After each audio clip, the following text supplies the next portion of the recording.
ओम नमः गुरुदास तुमरे चरण कमल के यार ये जो दुख पाप का नाश ओम तुम काटे जमसान हरी सहीरा छाड़ के करे आने की यार तेल तो दिख जाएंगे ससबाखे रविदास संत गुरु परमात्मा मुझ पर हुए दया कर कृपा दीन पर कीरों पर उपकार सब संतों को बंदगी अपनी अपनी ठौर सब विवेकी पार सिर माथे के मोर दीन दर्द बंदना सर्व कलाश व्रत टोलन से प्रभु राख्यो देकर सिर पर हाथ धन धन संत शिरोमणि सतगुरु राज महाराज धन धन से बाबा कृपादास जी महाराज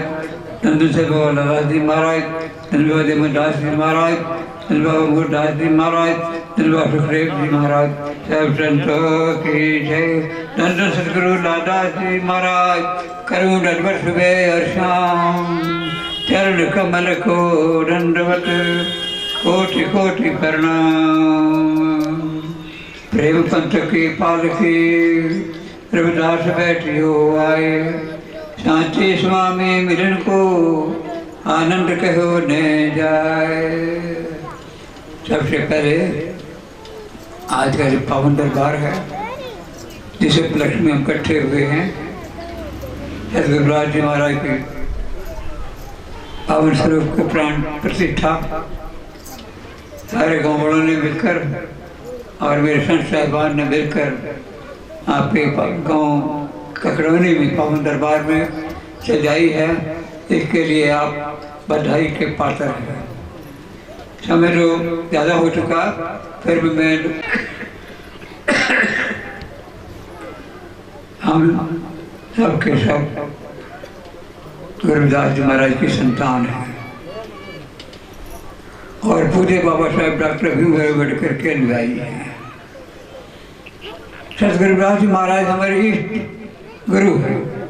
इष्ट गुरु को कहा जाता है कि जिस कौम में कोई महापुरुष पैदा होता है और उसने उनको ऊपर उठाने का काम किया हो उसको इष्ट गुरु। जाति पाति का एक कोड का रोग लगा हुआ था जिसको हम ये कह सकते हैं कि हमारी परछाई से भी लोगों को डर लगता था।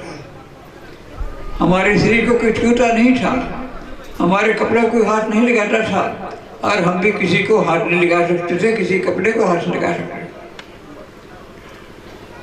और तालाब में पशु पानी पीते हैं, जानवर पानी पीते हैं, लेकिन हम उसमें हाथ नहीं लगा सकते थे। ये उस मौके की दुर्दशा हम लोगों के साथ थी। यदि आप इस मौके पर होते उन महापुरुषों के साथ जो होता था आप भी इस बात को देखते कि हमारी गुलामों से भी गुलाम जिंदगी उन लोगों की थी कि जो उस समय में थी। आज पूज्य बाबा साहेब डॉक्टर भीमराव अम्बेडकर के अपार के पीछे अपार संघर्ष है और उन्होंने जो कुछ किया वो काम कर पूरा नहीं कर सकते। इसी बात पे वो हमारे मसीहा हैं जिसको हम ये कह सकते हैं हमारे कर्णधार भी हैं और वो कुछ उन्होंने हमें दिया उसका उपकार हम भुला नहीं सकते। गुरुदास जी महाराज ने पूजा करने का अधिकार बख्शा और पूजा बाबा साहेब डॉक्टर भीमराव अम्बेडकर ने जीने का अधिकार बख्शा। गुरुदास जी महाराज काशी में आकर यदि वो राजा नागरमल के दरबार में अपना कंधा अपने हाथ से चीर कर चारों युगों के दिनों सतयुग का, त्रेता का, द्वापर का, कलयुग का ना दिखाते हो सकता था राजा उनको उसी टाइम मरवा देता, लेकिन उसके पर प्रभाव पड़ा।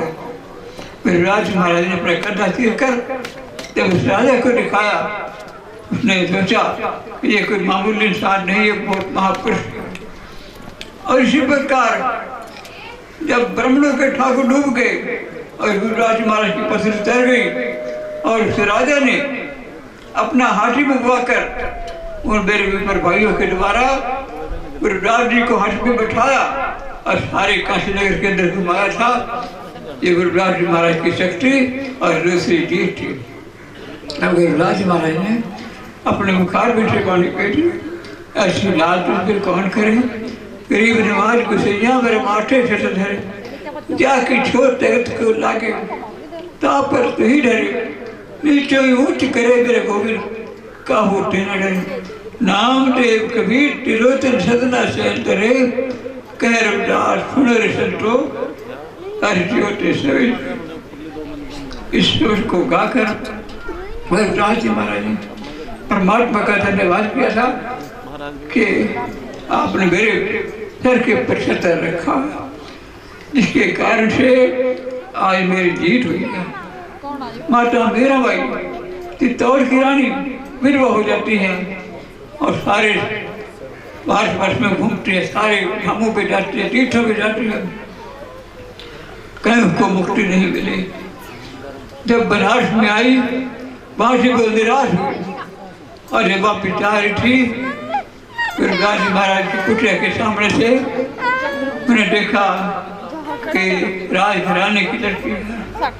पूछा बेटी क्या बात है, कौन है?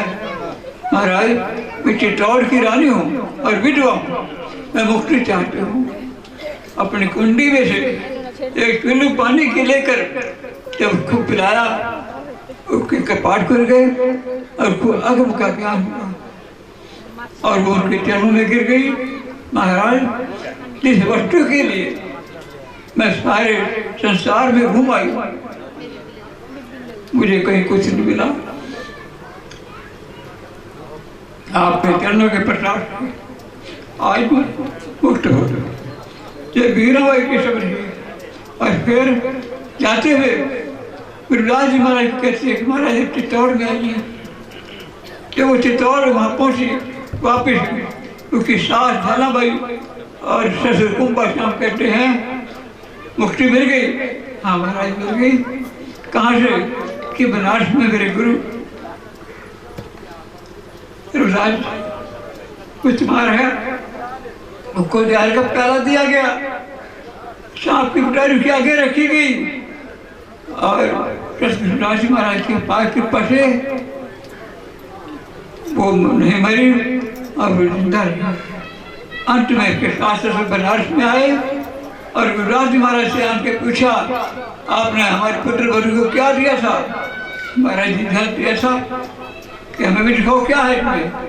मैंने जल पिया और उनके कपाट खुल गए, अगम का ज्ञान हुआ और वो उनके चरणों में गिर गए। इसी प्रकार बहुत से राजे ना मृत्यु में नहीं आते और रानियां जिन्होंने उनकी शिक्षाओं से ज्ञान से उनको मुक्ति मिली, वो गुरुदास जी महाराज के मुखार में से बहुत गुणगान करते हैं। राजा पिप्पा को जब पता लगा वो राजपूत था कि रविदास जी का पता लगा कि बहुत पहुंचे हुए संत हैं, अगर दिन में जाऊंगा तो लोग मेरी हंसी करेंगे तिमार के पास जा रहा है। सवेरे 3-4 बजे गुरुदास जी महाराज कुटिया में जाता है और मौके पर गुरुदास जी महाराज उस चमड़े के पानी को बदल रहे हैं और जाकर प्रणाम किया। महाराज आओ महाराज क्या बात है? मुझे जल चाहिए था पीने के लिए। वो जो कुंडी का जल था, उन्होंने कहा आज ये राजा मेरे पास आया है, मैं इसका उद्धार करूँ, इसको कल्याण करूँ। और उसी कुंडी में पानी में से जब उसको पिलाया उसमें से थोड़ी बदबू आई। उसने सोचा था, मैं तो सोचता था कि रविदास जी महाराज अच्छा होगा, पर ये तो इसने बदबू आती इसके पानी में से, मैं क्या उस पानी को उसने बाजू में से नीचे उतार दिया और वो मुंह तक नहीं गया। वो धोबी की लड़की थी भाई किरमा बाई को जब वो कमीज धोने के लिए गया और कमीज उसने धोया और जो मुंह में रखे चूसा, उसके भी कपाट खुल गए और वो भी अगम का ज्ञान हुआ। और जब वो परमात्मा के नाम के आध्यात्मिक बातें करने लगी तब राजा पिप्पा को भी पता लगा कि धोबे की लड़की ज्ञानवान है कि कुछ तो ऐसे। और वो जाकर उसके पास पहुंचा और वो लड़की खड़ी हो जाती है। राजा कहता है बेटी मैं तो भिखारी बनकर आया हूँ। नहीं महाराज आप भिखारी नहीं, आपकी वजह से कुछ मुझे मिला है।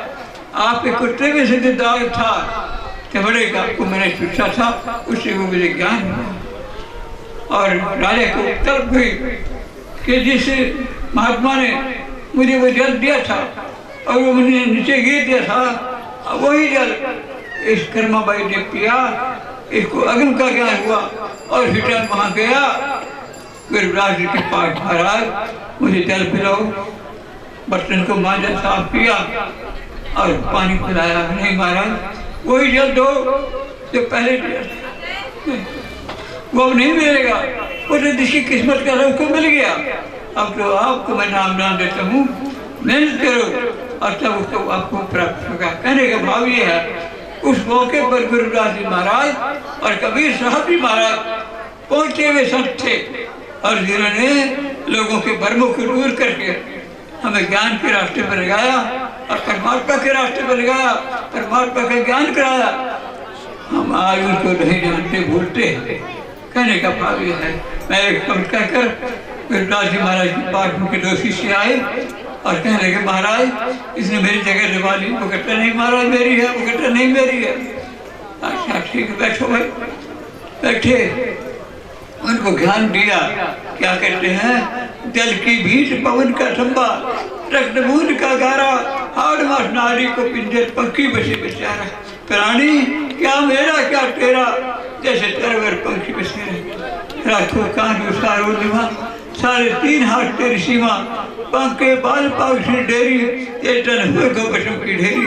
ऊंचे मंदिर सुंदर नारी, राम नाम बिन बाजी हारी। मेरी जात कमेनी पात कमेनी, ऊंचा जन्म हमारा, तुम शरणागत राजा रामचंद्र, कह रविदास तुम्हारा। अरे राज कैसे भाई, इसलिए झगड़ते हो, यहाँ किसी का कुछ भी नहीं। जैसे भाव यहाँ 5 भौतिक तत्वों से हम सब का, अरे संसार ये 5 भौतिक तत्वों से मिलकर बना, आकाश वायु अग्नि जल। और हम सब के अंदर ये सांस है, प्राण है, इनके सहारे पर ये खड़ा होता है। और खून की बूंदों का गहरा लगा हुआ इसमें। और वो परमात्मा कैसे प्यार करता है ये तो वही जानता है, दूसरे कोई पता नहीं। लेकिन एड़ी से लेकर एड़ी तक सारे शरीर में रक्त की बूंदों का गहरा लगा हुआ है। हड्डियों का, मांस का, नाड़ियों का ये पिंजरा है और जिसमें ये आत्मा रूपी पक्षी रूह हम सब के अंदर जो काम करती है वो परमात्मा ने माता के गर्भ के अंदर ही तैयार करके जब उसको जन्म दिया, उसको मनुष्य का रूप दे दिया और जीवन दिया। प्राणी क्या मेरा क्या तेरा, जैसे सर्वर। इस प्रकार एक पक्षी रात काटने के बाद वृक्ष पर बैठ जाता है और सवेरा होते ही अपने भोजन की तलाश दूर जाता है। ठीक इसी प्रकार हम सब प्राणियों का बसेरा संसार के अंदर हमेशा किसी ने नहीं रहना और ना रहा ना रहेगा। लेकिन हम मकान भी बनाते हैं, धन भी बनाते हैं, सब कुछ करते हैं, ये मेरा है ये मेरा, लेकिन किसी का कुछ भी नहीं है, सब यही छोड़ कर चले जाते हैं। ये रैन बसेरा है यहाँ। इस प्रकार गुरुदास महाराज ने कहा, मैं उदाहरण इस बात से दिया कि हम आपस में विरोध करते हैं, झगड़े करते हैं कि इसने मेरी जगह ले ली, इसने मेरी जगह ले ली, मेरा धन ले लिया, पैसे ले लिया, किसी का कुछ भी नहीं है। सब यही छोड़ जाते हैं। तो इस बात से सब बातों को भुलाकर प्रेम की में आकर और परमात्मा का याद करो और उसका स्मरण करो ताकि आपका ये मनुष्य का जन्म सफल हो। पूरे बाबा साहब डॉक्टर भीमराव अम्बेडकर ने हमें देने का हक बख्शा। जब बात बहुत लंबी चली, लेकिन जब उनको हिंदुस्तान का कानून मंत्री बनाया तो उन्होंने 3 बातें की हैं। सबसे पहले हिंदुस्तान का कानून बनाया जिससे हम सबको बराबर कर दिया और नारी जाति को पाँव की रीति शब्द से उसको इंसान के बराबर किया। और हम लोगों को जिन्होंने हिंदू पैदा हुए उनको बराबरी का देकर हम सब लोगों के सामने बराबर कर दिया। ये पूज्य बाबा साहब डॉक्टर भीमराव अम्बेडकर की देन है और उनका हम कर पूरा नहीं कर सकते। यदि हम उनके अनुयायी हैं, उनकी संतान है, तो उनके कहने पर फरमान पर हमें अमल करना पड़ेगा, तभी हम उसको मिट पाएंगे। ज़्यादा समय नहीं लेता हुआ मैं सबसे प्रार्थना करूँ कि अपने अंदर प्रेम की भावना रखो, द्वेष की भावना निकाल दो, धोखे की भावना निकाल दो। इस महाराज कहते हैं आज शराब को छोड़कर पर क्रिया का कर त्याग, रविदास कहे निंदा तेरे सुंदर है बर्बाद। तो इस बात से मैं ज़्यादा समय नहीं चाहूँ, सारी बात यही आए तो सब किसी भी परमात्मा से प्रार्थना है कि सबको भक्ति का दान बख्शे और सबके प्रेम की भावना बख्शे। ये दास के दास बोली श्री महाराज की जय।